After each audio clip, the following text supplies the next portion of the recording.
So you have people to do your grocery shopping for you, but they can't put the groceries away?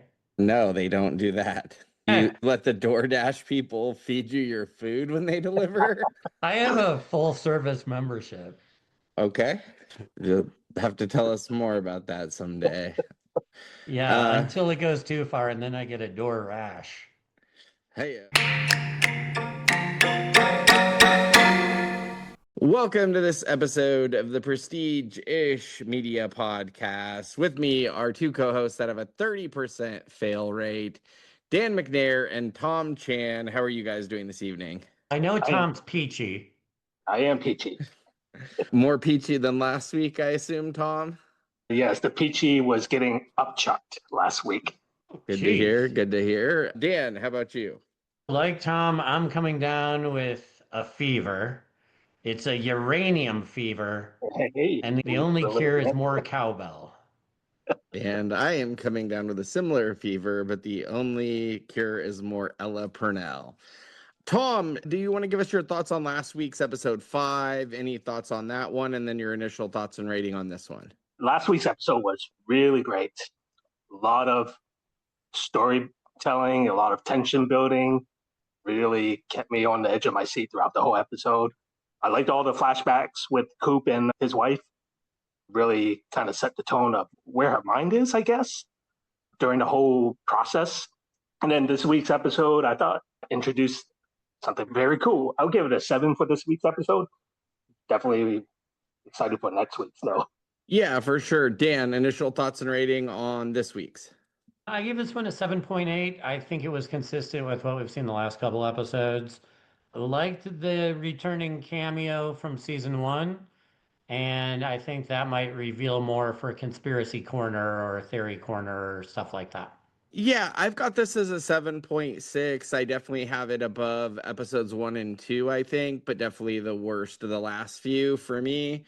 Interestingly enough, this episode was directed by Lisa Joy, who is a producer but also was involved with Westworld, one of the key producers on that show, with her husband, who's Chris Nolan's brother, I think, Jonathan Nolan. This is the first Fallout episode she directed, so I just wanted to point that out. Yeah, I didn't love this one. It wasn't bad. It just, the last few episodes have been so good that it was just a little bit of a step down, which you might need just in pace and otherwise. I think this was a little bit more setting the pieces in place for the last two episodes. We got some explanation. It's like the Vault Tech different, what would you call this? All of its different like vendors running through the different things they have. So they show the water chip with a 30% fail rate, but the great thing is they can choose who runs out of water, who to give the failed chips to. I forget what some of the other gimmicks were. I know one of them was a 30-minute notice, and then there was an exchange with Barb and I think fake Robert House and McLean, who was sitting on the notes. Apparently, they were going to pay Robco for their chip technology, and he was going to get cold fusion. Now, we think his cold fusion is for his missile defense system. Is that the thoughts, Tom? But they don't know that's what it's for, or is he making mutants with it, or is it something else? I really have no idea where they're going with the cold fusion in this portion of the Fallout universe because Okay. everything else has been established from what I know. But We um, did get in her desk the notes about the EV or the EV, is it EVS A or PV. EBGBs that you guys have been alluding to? You guys know the HPS and the HIV, all these things better than I do. You have to for self-care. But yeah, I didn't know, like, I thought it was for his missile defense system, maybe, but because you'll find out later what this is. So I thought that might be what it is. And you get Barb crying at the end, which I think they try to make a Barb face turn this episode. My notes were Barb crying, who cares? I just don't really care about her as a character anymore or any less. What were your thoughts on this intro, Dan? You hit most of the notes, but one thing, I guess a question I'll bring up is there was the guy that was talking about having a special lane on the freeway that they could charge more for to get people home once the air raids went off. And when I paused the Amazon screen, it didn't have that character You know how it normally does when you pause the screen and it'll say the actors and all It's that? been really with that all season, though, to be fair. I thought it might be Bud Askins though, but I wanted to confirm it and I couldn't. It's been a while since we've actually seen what he looks like. No, I don't think it was him from remembering what he looks like because he was kind of big and dopey. I felt like this guy was maybe smaller and dopey, but I thought Bud was a big guy. They did that with your scientist at the end. They didn't give his name up when I pressed it. The guy from Lost that Dan's really got a Just call him boner. Benjamin Linus. Dan's got a boner to get to. But yeah, I don't know. And I think it was maybe later when they did the different layouts for the explosions, what they were going to put on the billboard. Was this here as well? Yeah, I think it was. And so it was just a weird scenario. Like they're just showing it on the billboard, but it's not going to be how it really happens to everyone. But they were trying to figure out how it goes on that billboard, which I think Yeah, they like show at this could be, we're going to use a 5 megaton for the billboard, but it's actually going to be 10 kilotons or something. Using it as like a business presentation. I thought they were going to show 1 ton kiloton, but it's really going to be multiple 5 kilotons. And then when they do the multiple bombs, they don't look Not as one, good. but 5. So it's basically, I think, the billboard we saw and kind of the explosion we saw in that first episode of the season. So that's that beginning. Anything from you there, Tom? No, I just think that they really showed a little bit more character for Barb in this episode, obviously with the flashbacks, but definitely at least gives her some sort of, I would say, plot points. But yeah, I thought it was good at least giving her side of her humanity. Yeah, I think you get that more as the episode goes on and the excuse for basically why she says what she says. Yeah. But excuses are like everybody's got one, and our podcast has at least 3. Craig, excuses are like boobs, and everybody's got them too.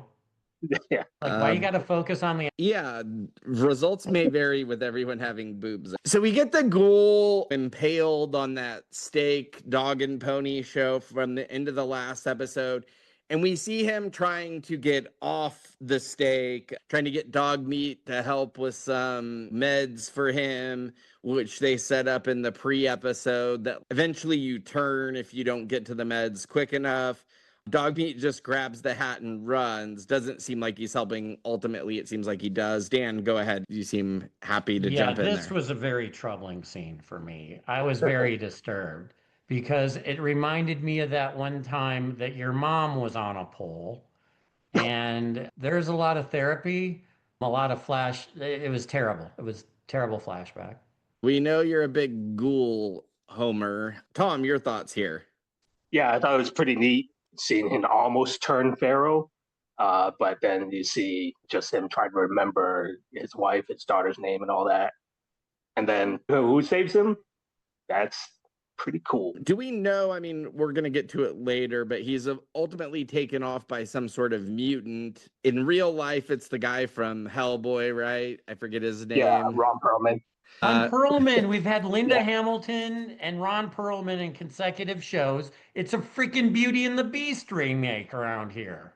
How about that? Do we know who this mutant is though, Tom? Or is it just a mutant? Do not know if he's any specific mutant, but I don't think it's anybody that we would know from the game. But there is a town of mutants in outside of New Vegas that you visit in the game. But he seems to be the loner type, so I'm not sure. While we're here, I did want to bring up, we had some feedback from one of our listeners on the podcast, or at least on TikTok. So this was from Half Elf 42. He had a response to our Deathclaw facts, and I want to read it. He said, Be glad you missed that, Tom. I didn't know if this was a sentient Deathclaw they were throwing at us, but he said, actually, the sentient Deathclaws weren't all killed. 2 of them were left, and while both were male, the gene for intelligence was passed down from the males.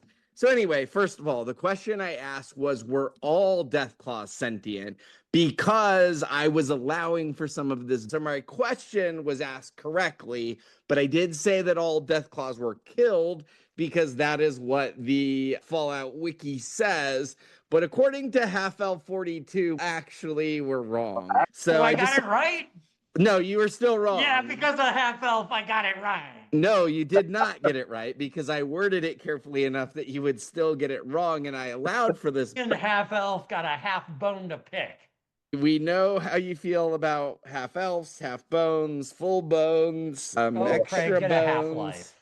So yes, but I wanted to throw that out there. The point of that is I thought maybe it was like a sentient of these death claws, because we know there's multiple death claws, but I think it's just a different mutant entirely. But are death claws mutants? Question mark. According to They were made, the they're not. Brotherhood, they're abominations. That's the ghouls and the mutants. But yeah, we get like a flashback as well of Cooper talking to his wife about the Catalina wine mixer where he proposed that. And then he just throws out kind of casually, were you a monster back then or did you become one later? That was like a very casual segue. And we get like an excuse me. We don't get too far here. I think she says there's worse people than me, Coop. I don't know if that's now or later or Laffy Taffy. Dan, go ahead. I was just going to say that scene reminded me of how I was when I was. It's enjoyable. Tom, your thoughts? Yeah, I think the whole conversation was definitely before her board meeting when she was pretty much telling them to launch the nukes.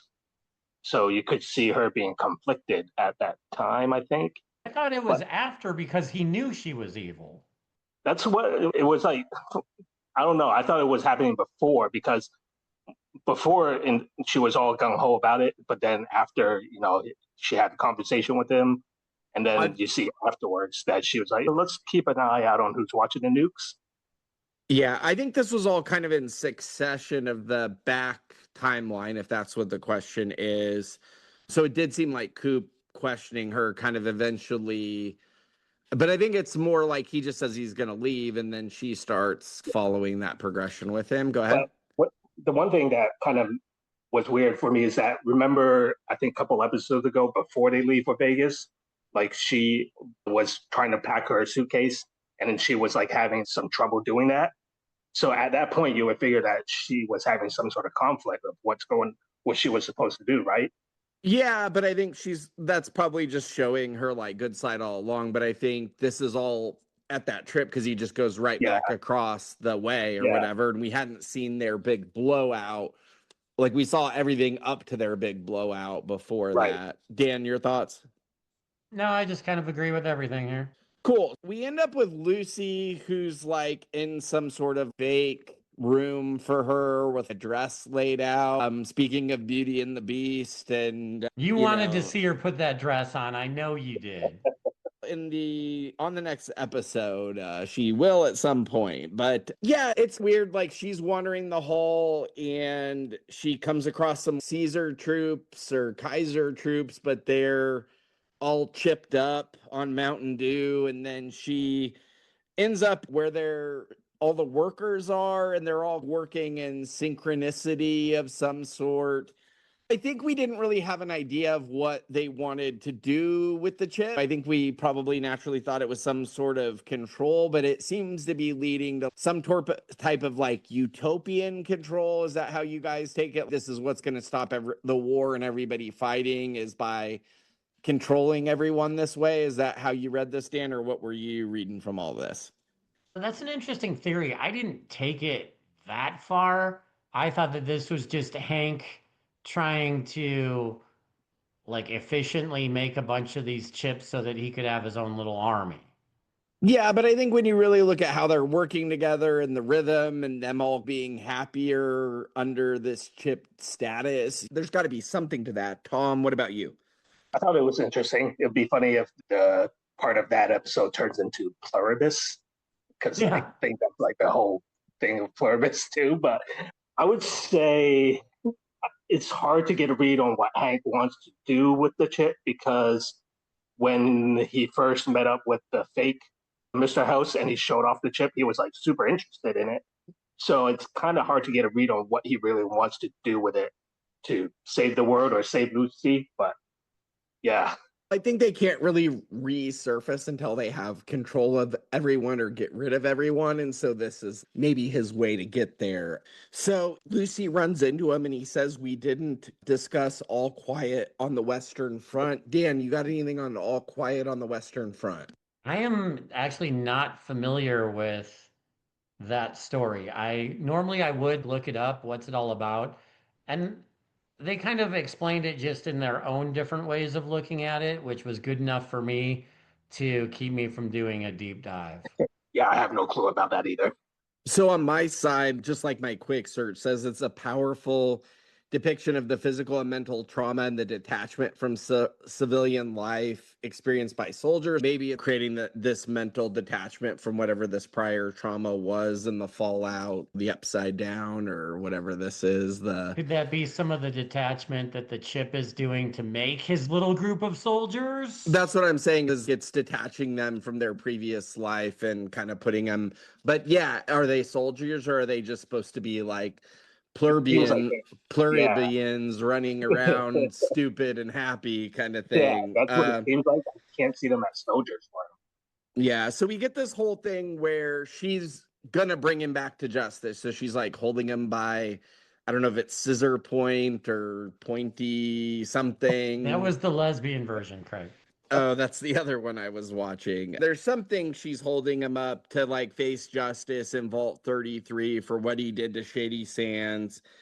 We see Thaddeus and Maximus have to get rid of their armor because it's got trackers on it. So not a lot from them, but I think Thaddeus has a couple of his one-liners in this thing. But I think the funniest part here is I guess he doesn't want to get rid of the armor now that he's like out in the free wide open, can't hit his head on any door. What do you call them? Door frames. Yeah. And he really wants to sell it. And he's, oh no, he can't sell it. And he's like, oh yeah, trade it. And he just, what was any Thaddeus commentary from you, Tom? It was a nice break from everything else, but I thought really wasn't really that needed either. I didn't think that whole part of the story was needed, but Yeah, yeah, I think it was just setting the transition up to them yeah, running into the ghoul later. Dan? yeah, I totally agree. We still have the ghoul foe changing, and that's when he's carried away. We covered some of that. We go back to the vault 33, I guess. 33, yeah. And it's your boy Reg and the cousin support group or interbreeding support group.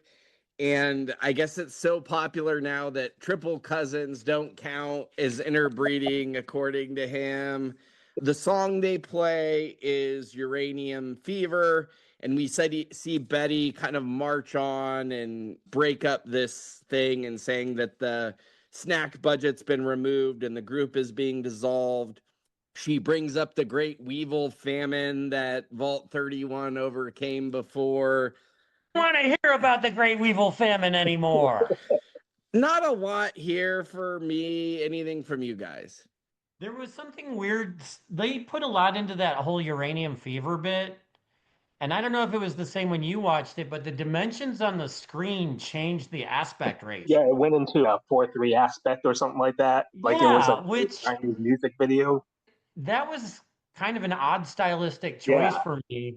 And I guess in the end, a lot of it is really just a dream sequence, but I thought it just odd the presentation. So we end up with Davy looking for Woody, and Woody Zach Cherry, right, Dan, who we think Yeah, probably it didn't look good for him speaking out to the Stephanie Stephanie. about Stephanie wasn't probably a good call, like ratting on the overseer to the overseer while maybe following the rules, not the best call. We get a lot of congratulations for Chet, who is her fiance now, unbeknownst to him, but now he's getting congratulated by everyone. So there's the ghoul and this super mutant. He like puts uranium up his butthole or something. Like I couldn't tell where he was shoving it somewhere. He said there's a war coming and we need you healthy. He does mention, as Dan aforementioned, them all being called abominations. He says that ghouls and mutants are kin. He starts to talk about the Enclave. So I think we've heard about the Enclave in broader terms, or you've brought it up, Tom, but I'm not sure I've understood till now what the Enclave is. Is the Enclave the group of Vault Tech and all those guys? Is that the Enclave, or what is the Enclave? The Enclave, I think, was like a big part in Fallout 3. It wasn't really mentioned much in Vegas or Fallout 4, but I think what they are is like just a bunch of top military people, rich corporation people, like working in secret, kind of like Illuminati thing. So, like that room of the bomber, people that were talking about the Maybe, bomb would yeah. effectively be the Enclave, you'd think. Dan, go ahead. I thought the Enclave was where they saved dog meat with Benjamin Linus to get the cold fusion last season. Yeah, Isn't that's that where the he Enclave? defected from the scientist in the first season with the dog. Yeah, He defected But, from the Enclave, yeah. which we Yeah. know he was like in and then the he's back. involved with Barb somehow. So my thought process, and we're kind of segueing a little early to theory corner, and we can get there more later, is I think Barb obviously took the cold fusion out of Hank. She probably put it in the scientist that Dan's got the boner for, and then like they're gonna work to escape, because it seemed like even though the scientist was telling her what to say, he was like alluding to them both being stuck and having to do what they say. So it's like you would think the scientist is like working with her, is going to ultimately work with her to maybe rebel, or how did you take this, Dan? My memory is a little bit foggy. They've got cold fusion in the older timeline, and then 200 years go by. There's no cold fusion during this whole period. It's being carried by the scientist, and when No, they blow up his head, that's when they have the cold fusion in his head. but I think he had to make it to inject himself with it. We see it was injected in Hank. She Oh, takes yeah, it out of Hank.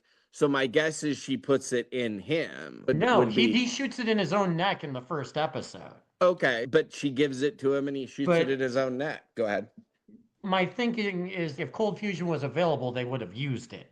So I think somewhere like it got destroyed, he was able to put it back together, and then that's what really is the catalyst that moves along season one. Like he's got it and he bolts. Well, we still don't know if she's been unfrozen because they didn't show them in their chambers. I would guess she is. And so my thought process is they collaborated somehow. They were frozen for a period of time, woke up. So we'll see where it's going. But that would be my guess. Do you have any stabs at this, Tom? not really. I just feel there's 2 episodes left. I just feel there's so much more story to tell. I don't think we're going to get, Yeah. season 3 is already greenlit. I think it's going to start filming in the next few months. Yeah. So I don't think we're going to get too far. I think we'll get far What enough. what We'll get some what I would like to answers. know is what the hell happened with Hank and the whole Howard family, since he knows he's holding Barb and the daughter hostage pretty much. So Well, I we wonder. think is we know he's got their tubes, but we haven't seen Yeah. him in the tubes. Go ahead, Dan. And the ghoul outs at the end of season one, like what happened to my family before Hank runs away. Before he does the So, Bowser end of Mario Brothers yeah. cartoon and Coop Oh, okay. lives the Coop another day. Go So ahead. if we're kind of touching on Theory Corner, the name of the episode, which we didn't mention, is The Other Player, correct? Yeah. So that's referencing what Robert House said in the last episode, there may be another True. player at the Yeah. table. Yeah. Which So my thinking is that because we're trying to figure out like who really dropped the bombs. We thought it was Barb. I think maybe the Enclave is kind of revealed as another player at the table here because we get Benjamin Linus in the old time frame working with Barb, who wanted to press the button in the one meeting, and they're also tied into the cold fusion and everything else. So it seems like the Enclave is pretty sinister, but also this ogre Ron Perlman wants to recruit the ghoul, seemingly to go against the Enclave for creating them. He and did for say treating them like garbage, I guess. So yeah, we get to your point. There's that scientist at Vault Tech that says they're both in the same boat, and you're saying his name is Benjamin Linus, or is that his lost character? That's his lost character. Um, Michael Emerson is the actor. I don't know his character in the show. Yeah, I tried to look him up, and it wasn't giving me that in the Amazon screen. So we got some exchange with him and Barb, and I think they're trying to make it look like he's the third party, but I don't think he's involved, but I think there's still more to be revealed there, is kind of how I took it.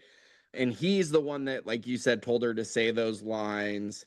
We get a "you know me" with Coop and I don't, and then he's going to go deal with McLean. As that is going on, Lucy brings McLean back to that group of people to let them go, and that she's going to bring him to justice. We get some interesting characters. We get Rita, who makes not meth, but trailmen. We get a murderer who's really into pencil sharpening. Lucy wants to set everybody loose, but they don't really care. And then the Caesars attack each other till she ultimately has to push the button. And that's what her dad, Hank, wants her to do to prove that this is needed. But I don't think it's really going to change much of a dynamic with her. What did you make of that whole scene, Tom?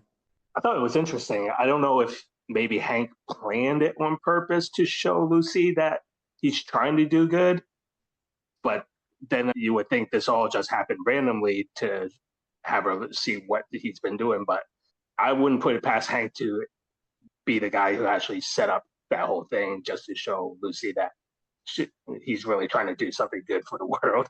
I think he feels comfortable that he's got so much control over this situation that she can't really mess it up too bad, and he can show her some of the things you're saying. Dan, go ahead.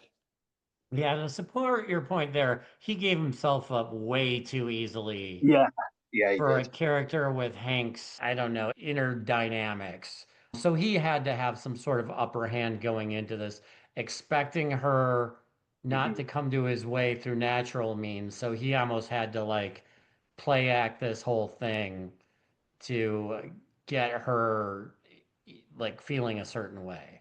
Yeah, but I still don't really see her changing. Like, she had to press the button in that moment to get control of the situation, but I don't think really, she wants to bring him to justice. She certainly doesn't want these people being controlled, but she's giving them free will, if it even exists for them at this point, which I don't think it does, which is why I think Hank was pretty comfortable with where this went. But ultimately, I think she's still going to be hell-bent on bringing him to justice in her mind.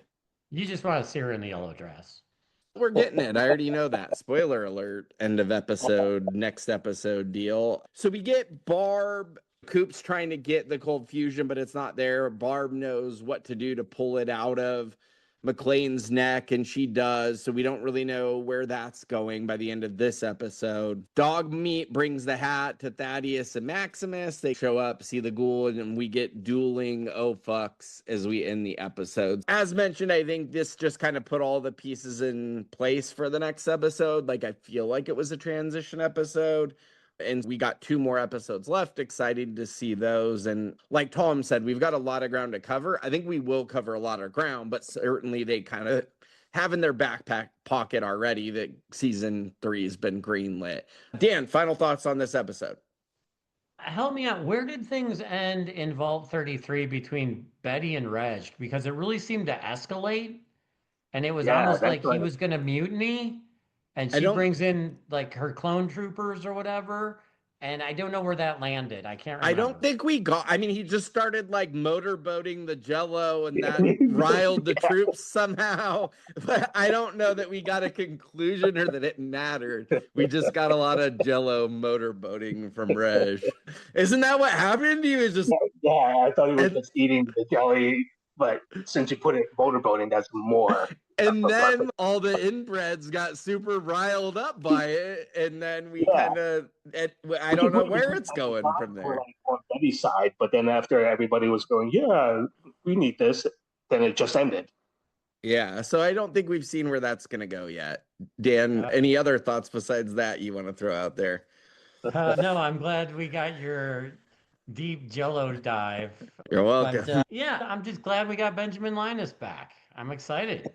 Wasn't expecting that. I knew he was going to have such a boner for that. Any thoughts wrapping up for you? Only 2 more episodes. It's interesting. But yeah, like you said, definitely season 3 seems to be telling more stories to finish everything off. But can't wait for next week to see where else it leads. Yeah, and to your point, like, I still think we will get some direction and some answers, but we're just not going to get all of it. And they really have revealed I think going into the season, there were a lot of things you guys were mentioning, like your HIV vaccine and these mutants and different things. And I was like, I thought we would get some of these things, but I didn't think they would go all in with so many of the game things that you were looking for. And they've really revealed a lot of things this season that they didn't get into last season. Yeah, for the last week's episode too. I mean, I said it before. Just the set designs that they have throughout the whole season is just insane. As far as comparing it to the game. Yeah. Tom, I wanted to ask you a question, like game lore that I saw online. Who is Courier Sick? Like, is that something important in the game? Because there was In a New theory that the Vegas, Chicken Diddler is Courier 6, but I don't know the interesting. game. Well, in New Vegas, it's kind of like you start off as playing a courier who's supposed to deliver an important item, but then you get shot in the head and you get woken up in around New Vegas, so you have to find out who shot you. So you're only known as a courier throughout the whole game, pretty much. Well, there was something about his lore with the sex robot, whatever. Dan really wants to know about Courier 6'9", huh? Yeah, I like how you but did the yeah, in the six last week's seven with the episode, 6'9". It was the tough to decide what joke to go to, so I went with the 6'9" joke because you were doing sex robot stuff, but you knew what I was doing. Go ahead. the robot that he was talking to last week, he said the name in full, but it was Fisto. It's a robot that you Visto, recruit. that's right. Right Yeah, with the sex robot. it's a sex robot that you recruit in the game to the bar where Coop was getting drunk at. Ah, How that's kind about of that? cool. Anything else from you guys as we look forward to Fisto and Mephisto in the next few episodes? I just want to see if there's more Ron Perlman because he's awesome. And Rhea Perlman in her new strain of taco shops called Diarrhea Perlman. Anything else from you, Dan? No, I think I'm good. All right, later, fellas. All right, good night.